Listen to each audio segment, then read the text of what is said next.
Assalamualaikum warahmatullahi wabarakatuh. Alhamdulillah wassalatu wassalamu ala rasulillah amma ba'du.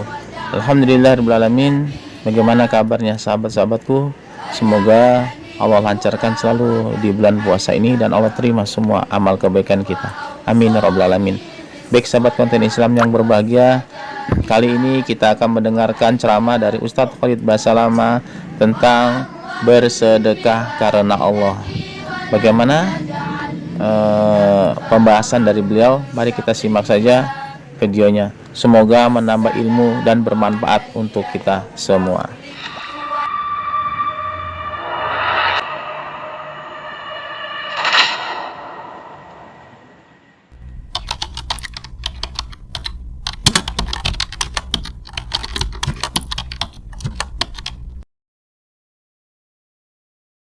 Alhamdulillah, wassalatu wassalamu ala rasulillah. Segala puji dan puja kehadirat Allah subhanahu wa ta'ala, juga salawat dan taslim kepada Nabi besar Muhammad sallallahu alaihi wa ala alihi wa sahbihi wasallam.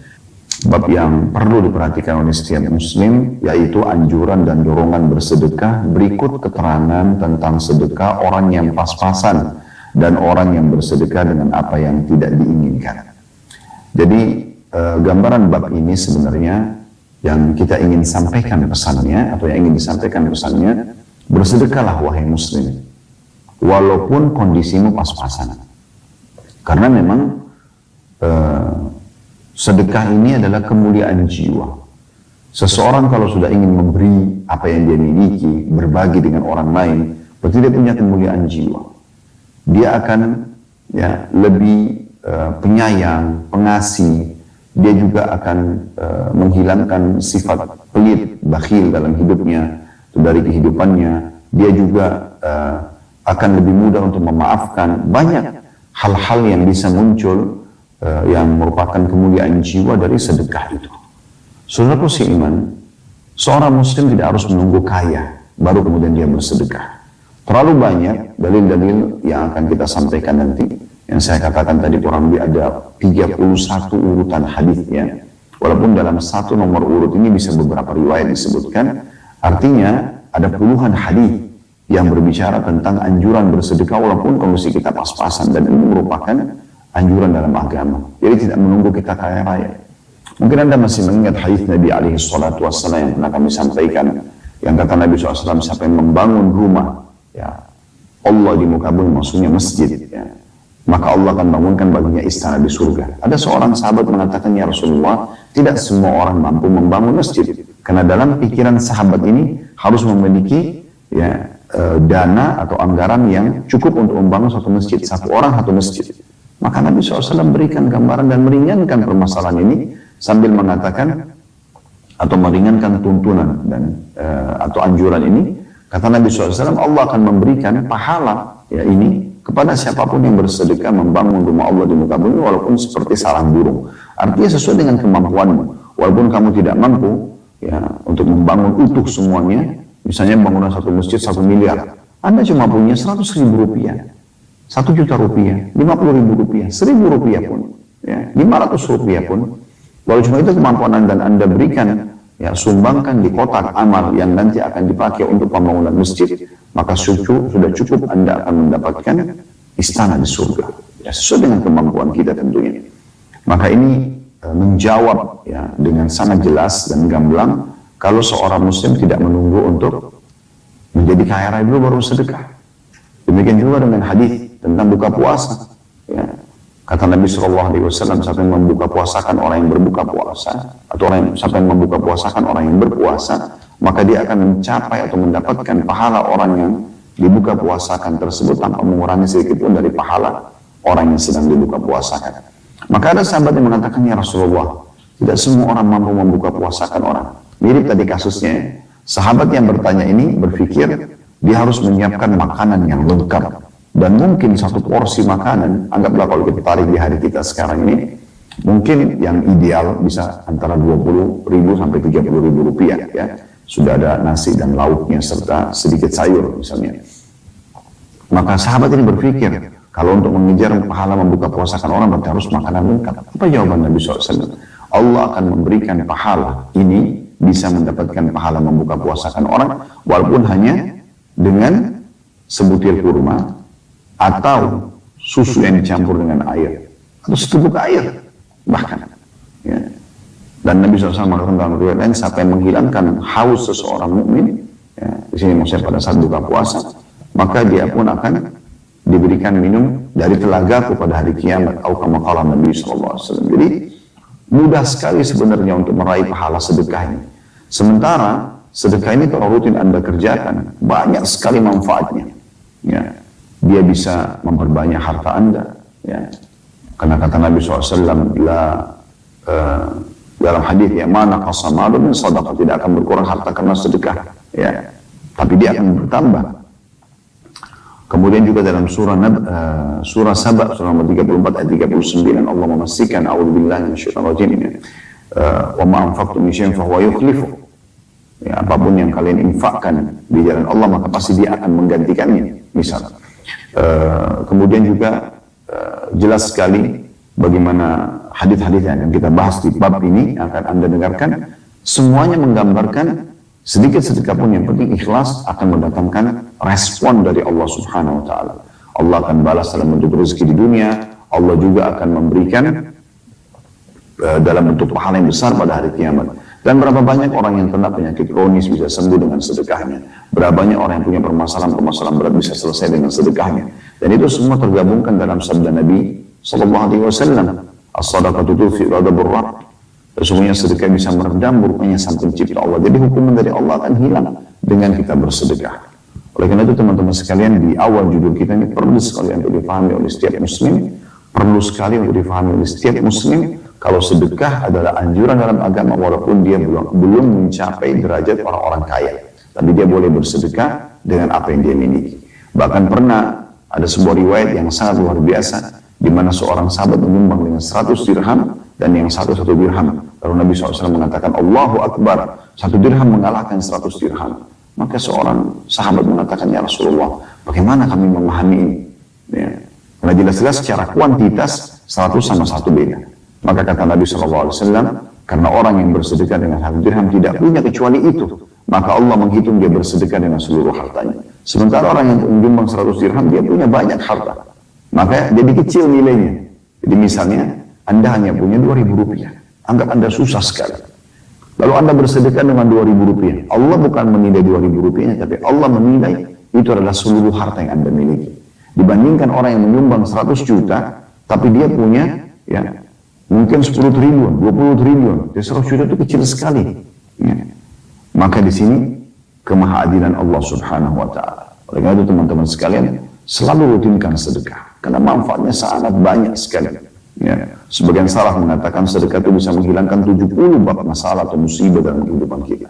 Dan saya juga sudah pernah membedah, Anda bisa kembali ke playlist YouTube, bedah buku keajaiban sedekah, dan itu pernah kami jadikan sebagai materi tabligh akbar. Anda bisa dengarkan bagaimana statement para ulama salaf tentang masalah sedekah itu dan bagaimana banyaknya dalil tentang motivasi untuk bersedekah baik dari ayat-ayat Al-Quran ataupun hadis Nabi alaihi salatu wassalam. Demikian juga dengan kisah orang-orang yang banyak keluar dari permasalahannya justru karena bersedekah.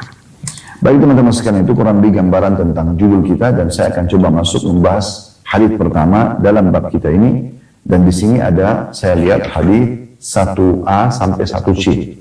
Berarti urutan pertama hadis dalam bab ini ada 3 buah riwayat. Dan urutan pertama hadis ini adalah urutan 856 dari awal belajar. Dengan sanad sahih 1A-nya dari Abu Hurairah radhiyallahu anhu, dia berkata, Rasulullah sallallahu alaihi wasallam bersabda, "Man tasaddaqa bi'adli tamratin min kasbi tayyib wa la yaqbalu Allahu illa at-tayyib fa inna Allah yataqabbaluha bi yaminihi thumma yurabbiha bi sahibihi kama yurabbi ahadukum faluwahu hatta takuna mithla al-jabal." Hadis ini sahih riwayatkan Bukhari, Muslim, An-Nasai, Tirmidzi, Ibnu Majah dan juga Ibnu Khuzaimah dalam sahihnya. Terjemahannya, kata Nabi SAW, barang siapa yang bersedekah seberat 1 biji kurma dari penghasilan yang baik, dan Allah tidak menerima kecuali yang baik, maka Allah menerimanya dengan tangan kanannya. Kemudian dia Allah menumbuhkannya untuk pemiliknya sebagaimana salah seorang dari kalian merawat anak kudanya sehingga ia menjadi seperti gunung. Hadits ini teman-teman sekalian akan kita paparkan insya Allah ya, di jabaran panjang lebar atau penjabaran yang lebih panjang lebar insya Allah setelah kita bahas atau membaca hadits nomor 1B dan 1C-nya.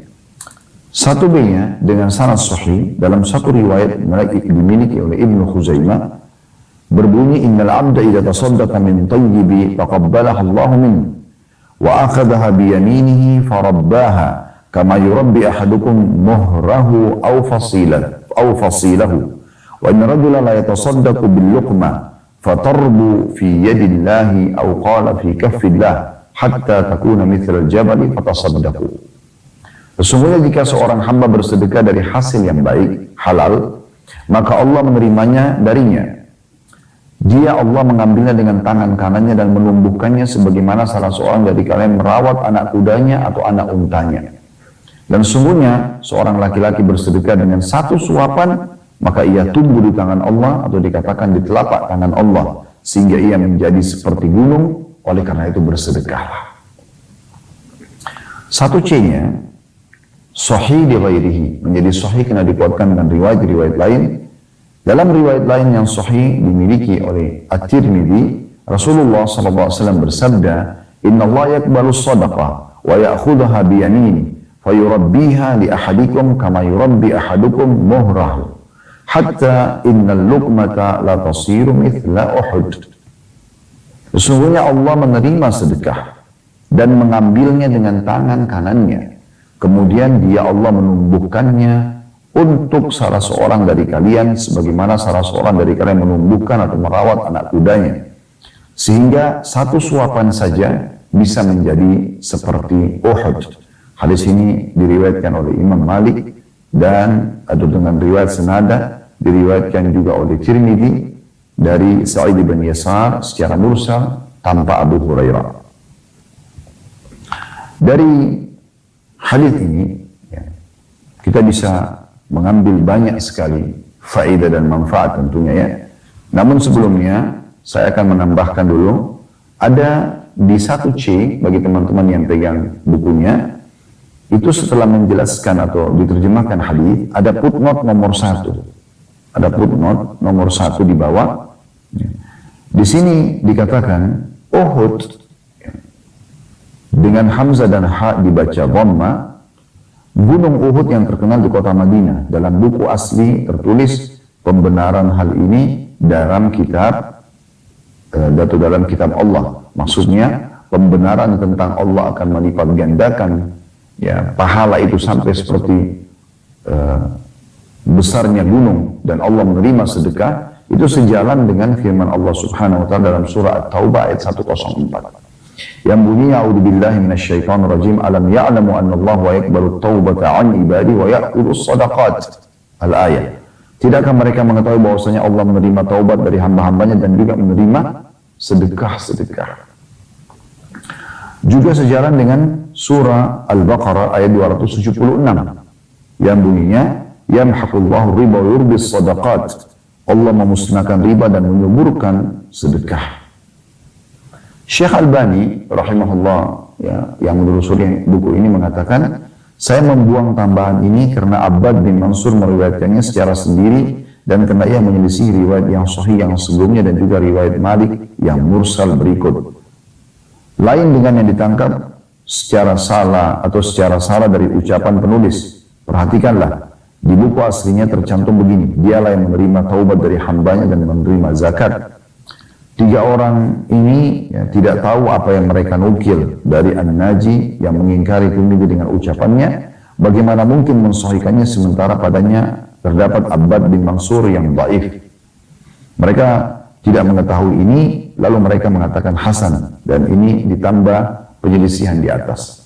Jadi maksudnya keterangan footnote nomor 1 ini adalah tambahan dari Syekh Albani untuk menelusuri atau pada saat menelusuri hadis-hadis ini.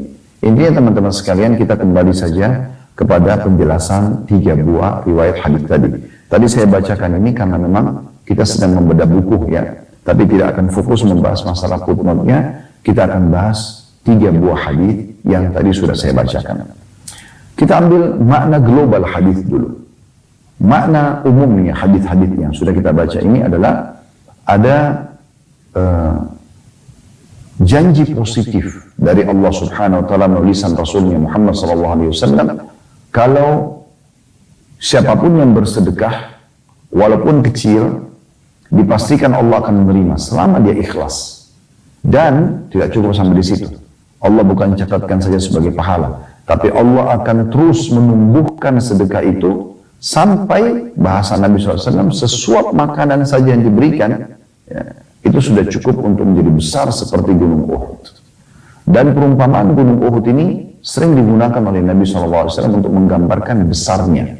Untuk menggambarkan besarnya. Ya. Jadi walaupun hanya sesuap nasi, ya, sebutir kurma, ya, sepotong roti yang kita berikan kepada orang, kalau ikhlas karena Allah, maka tidak akan kita terima nilainya seperti yang kita berikan tadi, tapi Allah akan terus menumbuhkannya, menyuburkannya di sisinya.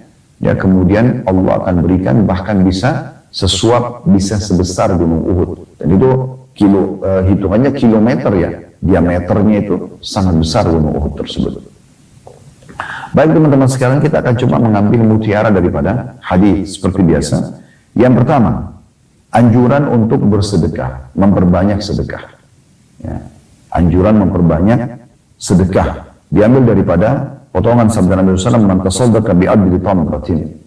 Siapa yang bersedekah walaupun hanya dengan sebutir kurma, ya.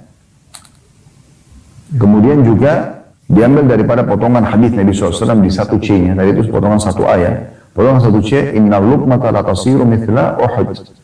Sesungguhnya sampai satu suap pun bisa menjadi besar seperti Gunung Uhud. Berarti ini ada anjuran dan motivasi untuk bersedekah, ya. Jadi ini poin harus digaris bawahi baik-baik karena memang ini ada penekanan sekali agar kita selalu bersedekah. Bahkan selalu kami anjurkan dan semoga Allah Subhanahu wa taala memudahkan kami orang yang pertama melaksanakan, bukan cuma mengucapkan, baru kemudian teman-teman semua tentunya kami harapkan bisa mengamalkan. Jangan luput hadis Bukhari di mana Nabi SAW mengatakan setiap hari atau setiap pagi kalau seorang hamba tiba di pagi hari, seperti tadi misalnya kita tadi pagi, maka Allah turunkan dua malaikat dan dua-duanya berdoa. Yang satu mengatakan, "Ya Allah, lapangkan rezeki orang yang bersedekah." Jadi sedekah yang didoakan, ya, bersedekah. Dan yang satu lagi mengatakan, "Ya Allah, binasakan orang yang bakhil atau tidak mau bersedekah." Dan kata Ibnu Hajar rahimahullah tentang potongan hadis Nabi SAW dan doa malaikat, hancurkanlah atau binasakan orang yang bakhil. Kata Ibnu Hajar, "Ya Allah, hancurkanlah ya, jiwa dirinya dan juga hartanya." Jadi ini doa yang sangat berbahaya sekali kalau seseorang justru bakhil, ya. Dan ciri bakhil selalu perhitungan untuk mengeluarkan di jalan Allah Subhanahu wa taala. Bahkan sampai kadang-kadang saking pelitnya, dia bukan cuma sekedar menolak untuk sedekah, bahkan dia mengeluarkan tutur kata yang kurang santun dan pantas kepada orang yang memohon pertolongan tersebut, ya. Jadi ini poin yang pertama, pelajaran pertama yang bisa kita ambil. Adanya motivasi untuk bersedekah dan tidak memandang sedekah itu besar atau kecil. Yang penting dia bersedekah rutin dan dia ikhlas karena Allah Subhanahu wa taala. Mutiara yang kedua yang bisa diambil adalah anjuran untuk bersedekah tadi di poin pertama, tapi dari kasbil tayyib atau kasbil halal. Harus dari pendapatan halal, nggak boleh dari yang haram. Karena kata Nabi SAW, Allah tidak akan menerima kecuali yang baik-baik saja, yang halal saja. Ya, jadi saya pernah jelaskan dan saya ingatkan kembali, manusia dalam bersedekah ada, atau dalam mendapatkan pendapatan dan bersedekah ada 4. Yang pertama, ini yang paling baik. Sumbernya halal, dikeluarkan juga pada tempat-tempat yang halal. Dia dapat sumber dari hasil keringatnya bekerja, kemudian dia bersedekah untuk keluarganya, untuk silaturahim, untuk masjid dan seterusnya. Ini yang paling afdal. Kemudian yang kedua, ya, ini keliru. Di satu sisi, benar satu sisi. Kebenarannya adalah dia punya pendapatan yang halal. Ini sudah benar. Dia bisa dapat pahala karena mencari pendapatan halal. Tetapi dia keluarkan pada yang haram. Nah ini keliru di sini. Ya, misalnya dia bekerja benar, halal, tapi dipakai untuk ke diskotik, ke bar, berzina, mabuk, dan seterusnya. Nah ini sumbernya benar, tapi keluarnya salah. Yang ketiga, terbalik. Ya. Dan ini buruk, ini berdosa. Yaitu sumbernya haram dikeluarkan pada yang halal. Misal, dia mencuri, manipulasi data, misalnya. Kan haram sumbernya. Tapi dia pakai untuk biaya keluarganya. Karena ini kebaikan. Untuk bakti pada orang tuanya, untuk menyumbang ke masjid, untuk haji dan umrah. Maka ini dosa. Dia tidak dapat pahala. Dosa karena sumbernya haram. Jadi walaupun dikeluarkan kepada yang baik, tidak ada gunanya. Karena Allah tidak terima kecuali yang baik-baik saja. Yang keempat ini yang paling buruk. Sumbernya haram, keluar pada yang haram. Sudah hasil mencuri, manipulasi data, dipakai lagi berzina dan mabuk-mabukan. Maka ini lebih parah. Ya, ini lebih parah. Ya.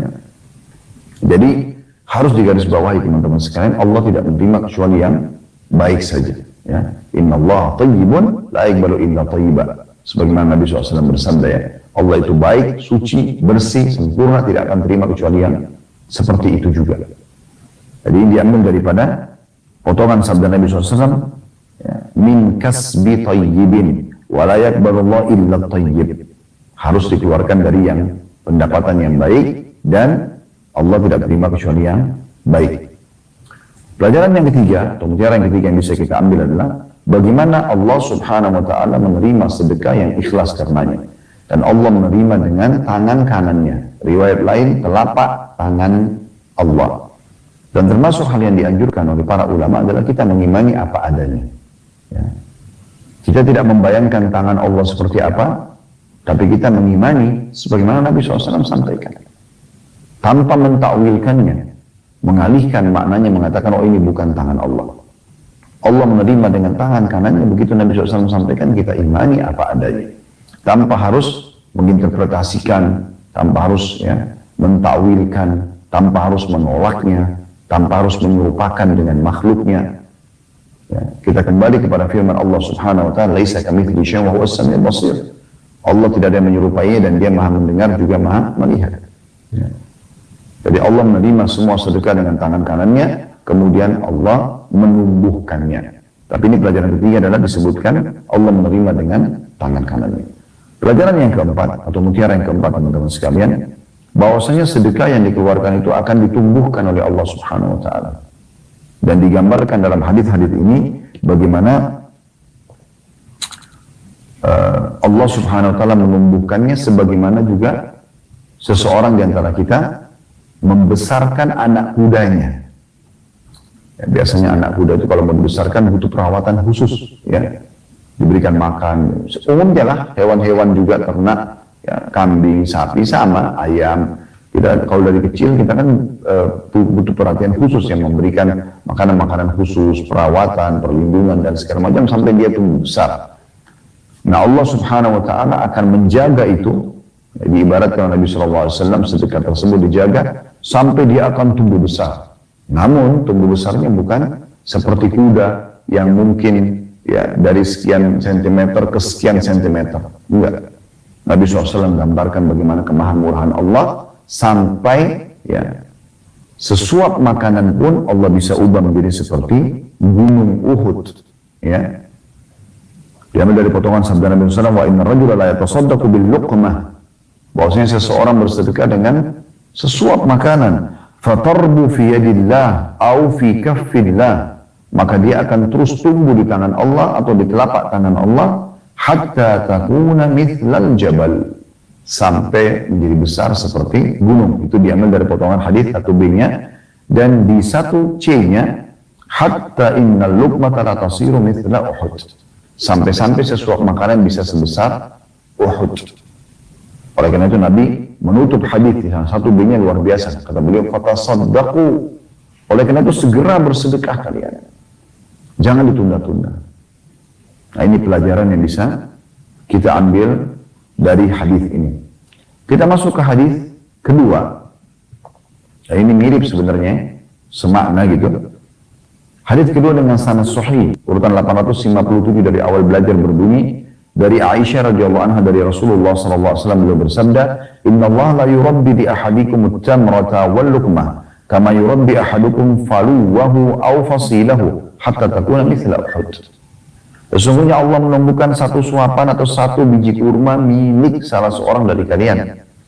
Sebagaimana salah seorang dari kalian menumbuhkan atau merawat anak kudanya atau anak untanya sehingga ia menjadi seperti Uhud.